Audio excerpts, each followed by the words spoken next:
Somebody's here to take his victory lap. There we go, John.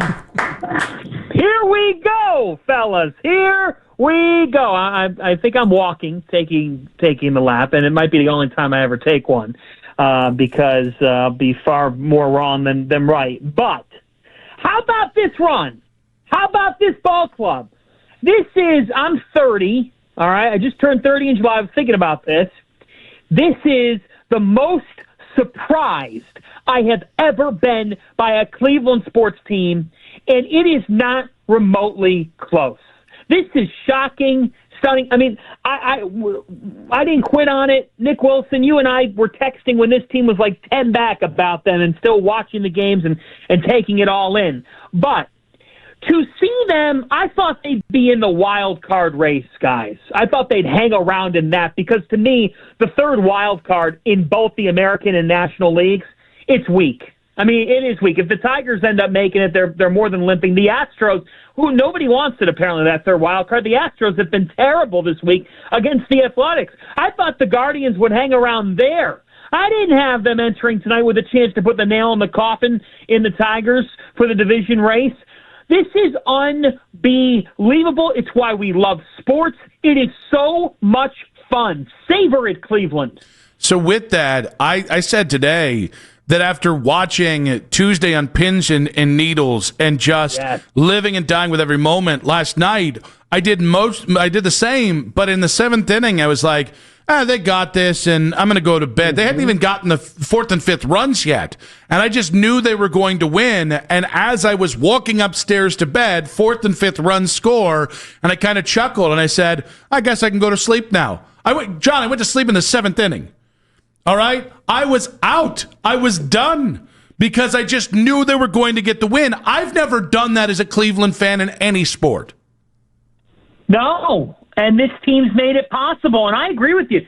Like, even last night, as much as we were stressed watching the game because these are playoff games, when they went down, I don't know how you guys felt, when they went down 1-0, I was thinking, like, it's all right. It's only one. I always say you got to score to win, and I have faith that this team is going to find a way to score. I really do. And I have even more faith that right now, the best trait of this ball club is that, what have they gone, 18 consecutive starts in which their starters have allowed 2 runs or less? I mean, give a hat tip to this rotation. Give an applause to this rotation. Tanner Bybee would probably tell you he was like a C+, B- last night overall. He was fighting it. And he gave everything he had to that outing and grinded it out. And I thought when he left runners at the corners there, it was huge to get out of that jam. The starting pitching has been absolutely fantastic. And this bullpen has caught a mojo about it that says if the Guardians are leading in the 6th inning or later, last year, they had Clase. Yes, they had a good bullpen. But remember, the bullpen blew some leads last year and ended up struggling in the postseason overall. I'm really curious to see if they can carry this into the playoffs because right now you're entering these games and you're saying, hey, we get to 4 runs and we really have a good shot of winning. And the way this team is, sometimes their best at-bats, fellas, are the at-bats where they're actually producing an out, but they're going 8 to 12 pitches. What this Guardians team is doing right now is they are making every pitcher work. You might not see it in the first or second inning in the runs column or even the third inning, but they're making it very difficult. They foul a ton of pitches off, and they just grind it out. They have caught a wave, and it feels like a wave that can be sustainable. It really does. Hell, it has been this month. But I'm with you, Nick. When we got to the 7th inning last night, I was like, even the 3-1, I'm like, they've got this. This team, they don't just believe, they know they're going to win. And that's a powerful thing. That's culture.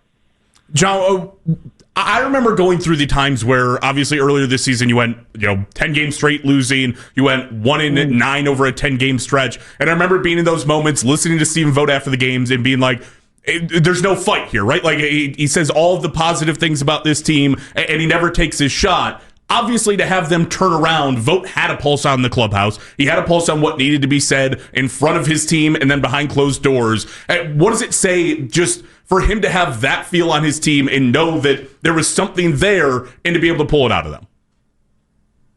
Well, it says that he should be considered for Manager of the Year. And right now, I'd put him right there. You know, I know Seattle's a terrific story, and you could argue on that behalf. Toronto's obviously a really good story. But to me, Stephen Vogt's the Manager of the Year in Major League Baseball because his team looked dead and buried, and they just showed the value of a 162-game season. And, oh, by the way, that would give him back-to-back years of achieving that feat. And you think about this, guys, in sports, what's the percentage, Nick and Jake, what's the percentage of coaches who have success replacing the guy? What would you put the percentage at? Maybe 20% if you're lucky. I probably would have went lower. Yeah, I actually would even lean towards like 10%. But okay, somewhere between 10 and 20%. Let's say 15 to call it even. It's one thing to replace and be good. How about replacing in year one, making the American League Championship Series with a team that nobody had doing that last year? How about this year engineering potentially the greatest divisional comeback to a division title that we have ever seen in the history of baseball? What he's done is, in the first 2 years on the job, he's bought an incredible amount of trust. He's paid off for Chris Antonetti and Mike Chernoff, and I mean, I know people are gonna scoff or roll their eyes, but at the end of the day, you don't select a manager without your top people approving. So Paul Dolan employs those people who made this hire, and I'd like to think that he had some say in who got the managerial job. All the people that are in that front office, they don't give themselves a pat on the back publicly because they're not cocky and they kind of live in the shadows, and I think it should be appreciated with Antonetti. Like, he's not out there, you know, touting himself and taking victory laps. Hey, he kind of, if asked a question, he'll give availability, but he's just not like that. And those people deserve the credit because Stephen Vogt has just bought himself at least 3, 4, 5 years more in Cleveland. I'm not saying this is going to go sideways anytime soon, but I don't think you could have asked for a better, and we haven't even gotten to the playoffs yet. You couldn't have asked for a better start to a managerial tenure for a guy who's replacing someone who people in Cleveland said when Terry Francona's time was up in Cleveland, you know, people look at the whole track record and they say, well, best manager in Cleveland baseball history, most consistent, winning era. Will he get a statue someday? Like, all those things are real. And I just think for Stephen Vogt to take over and feel comfortable in his own skin and take on the criticism, like, look, he took a lot of heat earlier this season, from myself included. And I'm not saying he's perfect, but which manager is? You know, it's easy for us to say sometimes, oh, I would have gone with that guy, or I would have gone with that guy. I also do think, and I think Steven would admit this, and I think we're all seeing this right now. You even saw some of the dugout video last night. How invaluable is Carl Willis, fellas? This guy he's been around this organization for so long. You can tell how comfortable the pitchers are, and we kind of laugh. But every time Carl Willis goes out and sees somebody on the mound for a visit, it's like he's the whisperer. Last night he did it with Tim Herron, and it's like when he went out there, I'm like, yeah, Herron will probably figure it out here because that's what Carl does. Carl Willis is as invaluable a pitching coach as you're going to find in Major League Baseball. But Stephen Vogt, he's not territorial. He's not combative. He has fit the Guardians culture perfectly. He deserves Manager of the Year. And Cleveland, you've got a baseball manager for a long, long time. This won't just be his last postseason or division title. The setup is there for years of success. And you still haven't given him something close to a complete roster, which is another thing you got to think about. John Fanta, NBC Sports on the Fan Hotline, Cleveland's own. Huge Guardians fans, huge Cleveland sports fan as well. One school of thought is you played the Tigers so much down the stretch, you might want to avoid them in that first round because, quite frankly, they know you better than anyone in baseball right now. Do you subscribe to that theory, or do you want to bring on the Tigers in that first round? Bring them on. I don't care who it is. This team is not afraid of anybody. They're not afraid. And I know people get squirrely about continuing to match up with teams, and, you could say Detroit's due. Yeah, look, that's what stinks about the wild card series. It is 3 games. I would counter and say it's better than just a 1-game playoff. I'd actually, would you guys agree? Wouldn't it be more squirrely if it was 1 game, 1 singular game, right? Yeah. Yeah, like the 3-game deal, let's just say Detroit gets 1, okay? I'm not going to sit here and say, it's over, it's done. The Guardians, they're comfortable against Detroit pitching. You don't know if, and Houston's stumbling here and they're struggling themselves.